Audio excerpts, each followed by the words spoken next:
Sir నమస్కారం sir. నమస్తే అండి. సార్ వల్లభనేని వంశీ అరెస్ట్ తర్వాత నెక్స్ట్ ఎవరవుతారన్న చర్చ అయితే ఆంధ్రప్రదేశ్‌లో రాజకీయ వర్గాల్లో చర్చించుకోవడం మనం చూస్తూ ఉన్నాం సార్. అయితే టీడీపీ నేత బుద్ధ వెంకన్న గారైతే ఒక హింట్ ఇచ్చారు. కొడాలి నాని, అంబటి రాంబాబు, పేర్ని నాని వీళ్ళు వరుసగా అరెస్ట్ అవుతారన్నట్టుగా ఆయన తన జోస్యం అయితే జెప్పిచ్చారు సార్. అయితే మరోవైపు వైసీపీ నుంచి అసలు రెడ్ బుక్ రాజ్యాంగం నడుస్తుంది. రెడ్ బుక్‌లో పేర్లు రాసుకొని ఈ విధంగా అక్రమ అరెస్టులు చేస్తున్నారని వాళ్ళు విమర్శిస్తున్నారు. ఏదేమైనా 2 తెలుగు రాష్ట్రాల్లో సార్ ఒక బుక్ కల్చర్ అయితే వచ్చేసింది. అంటే ఇక్కడ టీడీపీ రెడ్ బుక్ అని, వైసీపీ బ్లూ బుక్ అని, ఇక్కడ కవిత గారేమో పింక్ బుక్ అని చెప్పేసి అని అంటున్నారు. సో ఈ బుక్‌ల కల్చర్ ఏంటి? మరి నెక్స్ట్ అరెస్ట్ అయ్యే వాటి గురించి మీరేం చెప్తారు సార్? అంటే కొన్ని బహిరంగంగా టీవీ ఛానల్స్‌లో జరుగుతున్నటువంటి చర్చల సందర్భంగా కలర్ పుస్తకాల ప్రదర్శన కూడా చేసేస్తున్నారు ఆయా పార్టీల నాయకులు. అవును. డిస్కషన్ మధ్యలో అంటే వైసీపీకి సంబంధించినటువంటి ఒక నాయకుడు ఒక డిస్కషన్‌లో పాల్గొంటూ ఈ అరెస్టుల గొడవ అంటే కొడాలి నాని ఇవి వచ్చిన సందర్భంలో ఆయన బుక్ తీసి ప్రదర్శించాడు. ఈ పరిస్థితికి తీసుకెళ్ళొద్దు అని. అలాగే ఇక్కడ పింక్ బుక్ అంటున్నారు. ఇదొక పంచాయతీ. అంటే పుస్తకాల్లో మేము లిస్టులు రాస్తున్నాం. అంటే బ్లూ పార్టీ అని దానికి ఒక బ్రాండ్ ఉంది వైసీపీకి. అది బ్లూ పార్టీ అని, ఇదేమో రెడ్ పార్టీ అని. ఏది టీడీపీ. టీడీపీ కల్చర్ ఏమిటి? అది ఎక్కడి నుంచి పుట్టింది? దానికి రెడ్ బుక్ అంటే ఒక వార్నింగ్ సింబల్‌గా మాట్లాడాడు ఆయన లోకేష్ ఆ రోజున. మేము ఇవన్నీ రాసుకుంటున్నామని. ఇలా రాసుకుంటూ పోతే ఇప్పుడు ఆ మాట వాళ్ళు అంటున్నారు. ఇప్పుడు సజ్జల రామకృష్ణారెడ్డి గారు మాట్లాడుతూ ఈ రోజు కాకపోతే రేపో లేకపోతే 2 ఏళ్ల తర్వాత 3 ఏళ్ల తర్వాత మేము అధికారంలోకి వచ్చినప్పుడు అనే మాట ప్రస్తావించాడు ఆయన. ఏది ఈయన అరెస్ట్ నేపథ్యంలోనే, ఈ గన్నవరం మాజీ ఎమ్మెల్యే గారి అరెస్ట్ నేపథ్యంలోనే, ఈ వల్లభనేని వంశీ అరెస్ట్ నేపథ్యంలోనే మాట్లాడాడు ఆయన. రెండోది ఈయన ఆయనకు వాళ్ళకి అసోసియేట్ మెంబర్ తప్ప ఇన్సైడర్ కాదు.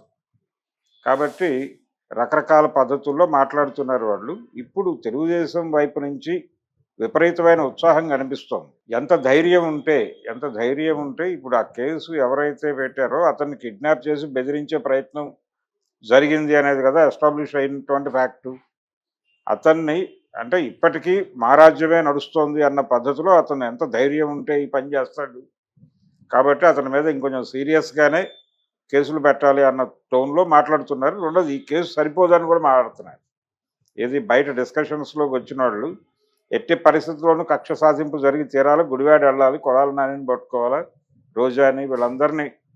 రోజాని మాత్రమే కాదు అంబటి రాంబాబుని వీళ్ళందరినీ పట్టుకొచ్చి లైన్‌లో నిలబెట్టాలి అన్న పద్ధతిలో అంటే ఇప్పటిదాకా చాలా లూజ్‌గా వ్యవహరించింది కూటమి ప్రభుత్వం అనే అభిప్రాయం బలంగా వ్యక్తం చేస్తున్నారు. ఎట్టి పరిస్థితుల్లోనూ వీళ్ళ మీద కేసులు నడపాల్సిందే, వీళ్ళని అరెస్టులు చేయాల్సిందే.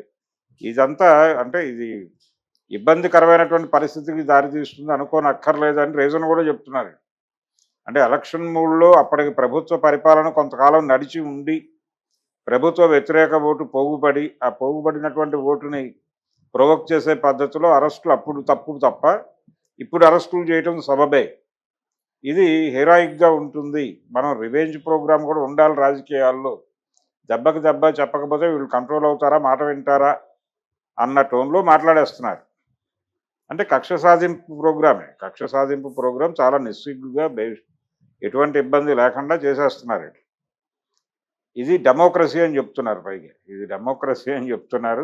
తర్వాత రఘురామకృష్ణరాజు మీద దాడి చేసినటువంటి ఓ ప్రైవేట్ వ్యక్తి అరెస్టు. ఇలాంటివి ఇప్పుడే కదలిక మొదలైంది. ఈ కదలిక మొదలైంది. దీని రూట్స్ జగన్ దాకా పెడితే బాగుంటుంది. దాకా వీళ్ళ ఆకాంక్షలు ఉన్నాయి. ఆకాంక్షలు ఉండటమే కాదు, నిజానికి ఆ మధ్యకాలంలో లోకేష్కి పదవి ఇవ్వాలి అనే డిమాండ్తో తెలుగుదేశం పార్టీని మోస్తున్నటువంటి కొన్ని పేపర్లు రాసేసినాయి. ఆంధ్రజ్యోతి రాసేసింది.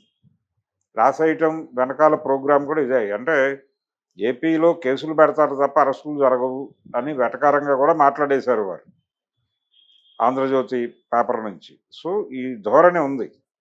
అందుకని వాళ్ళు చాలా సంబరాలు చేసుకుంటున్నారు. నిజానికి వల్లభనేని వంశీ అరెస్టు, ఆయన వ్యవహరించిన తీరు, అలాగే అక్కడ లోకల్ ఎమ్మెల్యే కూడా సెలబ్రేటివ్ టోన్లోనే ఉన్నాడు ఆయన. మరింతగా అంటే ఇది చాలదు. ఈ తెలుగుదేశం పార్టీ కార్యాలయం మీద దాడి మాత్రమే కాదు, ఇంకా అనేక అక్రమాలు జరిగినాయి. అంటే ఆయనతో తెలుగుదేశం పార్టీని వీడి రాలేదని ఒక ముస్లిం ముస్లిం కమ్యూనిటీకి చెందిన ఒక లీడర్ అతన్ని టార్గెట్ చేసి ఇబ్బంది పెట్టాడు అనేది కూడా ఒకటి బయటకు తవ్వారు. ఇప్పుడు చాలా తవ్వుతున్నారు. ఈ తవ్వకాల ప్రోగ్రాం ఒకటి జరుగుతోంది. వల్లభనేని వంశీ నేపథ్యంలో ఆయన మీద ఇంకా పెట్టాల్సినటువంటి కేసులు. తెలుగుదేశం పార్టీని వీడి నాతో రారా మీరు అని చెప్పి ఆయన ప్రభుత్వాన్ని రెచ్చగొట్టి, అధికారులని రెచ్చగొట్టి, కొంతమంది అంటే గతంలో ఏదో పద్ధతిలో వాళ్ళకి ప్రభుత్వం నుంచి భూమి పొందిన వారిని ఆ భూములు తిరిగి వెనక్కి తీసుకోమని ప్రభుత్వాన్ని ప్రవోక్ చేసినటువంటి సందర్భాలు కూడా ఉన్నాయి వల్లభనేని వంశీ అని. ఇప్పుడు అవన్నీ తవ్వి తీసి బయట మార్కెట్లో పెట్టే ప్రయత్నాలు చేస్తున్నారు అక్కడ లోకల్ వెంకట్రావు గారు వీళ్ళందరూ. ఆ తవ్వకాలు కొడాల నాని మీద కూడా జరుగుతున్నాయి. కొడాల నాని మీద జరుగుతున్నాయి, అలాగే అంబటి రాంబాబు మీద సత్తెనపల్లి ఏరియాలో తవ్వకాలు జరుగుతున్నాయి.